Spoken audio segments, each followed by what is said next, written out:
নমস্কার বন্ধুরা, আজ করলাম দই দিয়ে রুই মাছ। দই কাতলা তো সবাই খেয়েছো, কিন্তু দই দিয়ে রুই মাছও কিন্তু কম যায় না। এইভাবে একবার দই দিয়ে রুই মাছ করে দেখো, দারুণ লাগবে। এক থালা ভাত নিমেষে শেষ হয়ে যাবে।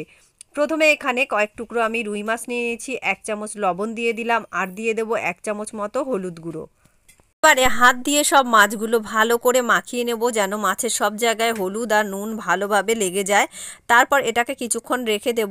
আর এই রেসিপিটি করার জন্য আমার লাগবে পেঁয়াজ কুচি, টমেটো কুচি, আর লাগবে আদা। আর এখানে টক দই নিয়ে নিয়েছি, ফেটিয়ে রেখে দিয়েছি। এইবার এইদিকে একটা কড়াই খুব ভালো করে গরম করে তার মধ্যে দিয়ে দিলাম সর্ষে। এবার গ্যাসটা বাড়িয়ে দিয়ে হাই আছে কিন্তু মাছগুলোকে খুব ভালো করে ভেজে নেব। আর মাছগুলো আমি দুটো পাটি কিন্তু লালচে লালচে করে ভেজে নিয়েছি। একটু বেশি কড়া মাছ বা ভাজা মাছ হলেই কিন্তু এই রেসিপিটিতে ভালো লাগবে। তো এবার আমি উল্টে দিচ্ছি। একটা পাট লালচে হয়ে গেছে, আর একটা পাটও আমি এবার এইভাবে উল্টে দিলাম। তো এক এক করে সমস্ত মাছগুলো উল্টে দিলাম। তো দুটো পাটি লালচে লালচে ভাব হয়ে গেছে। এবার অন্য একটি পাত্রের মধ্যে তুলে নিয়েছি, আর এই তেলের মধ্যে আমি বাকি মাছগুলোকেও একইভাবে ভেজে তুলে নিলাম অন্য একটি পাত্রের মধ্যে। আর ওই তেলের মধ্যে দিয়ে দিলাম পেঁয়াজ কুচি। বেশ কিছুটা পরিমাণে পেঁয়াজ কুচি দিয়ে দিলাম। তোমরা গ্রেভিটা তোমাদের যতটা পরিমাণে লাগবে সেই অনুযায়ী বুঝে তোমরা পেঁয়াজ আর টমেটোটা দেবে। তো এখানে প্রথমে পেঁয়াজ দিয়ে দিলাম আদা বাটা। এবার এটাকে আমি খুব ভালো করে ভেজে নেব।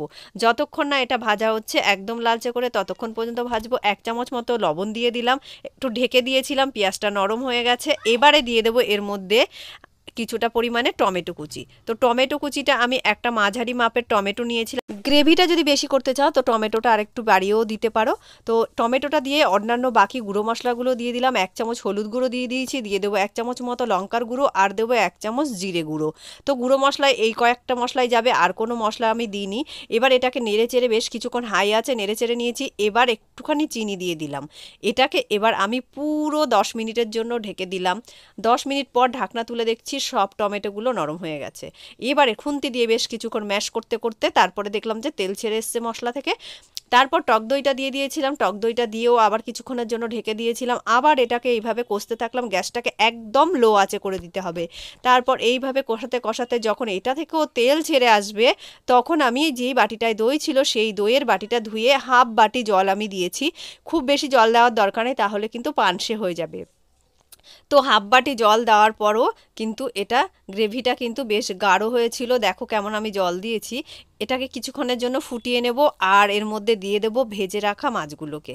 ভেজে রাখা মাছগুলো দেওয়ার পর ঢাকনা তুলে 10 মিনিট পর দেখছি যে ভালোভাবে মাছগুলো কিন্তু রেডি হয়ে গেছে। আমি কিন্তু এখন আর গ্যাস বাড়াইনি, গ্যাস কমিয়েই রেখেছিলাম। তো রেডি হয়ে গেল আমাদের আজকে দই রুই। কেমন লাগলো বন্ধুরা অবশ্যই তোমরা জানিও। আমি নুন দেখে নিচ্ছি।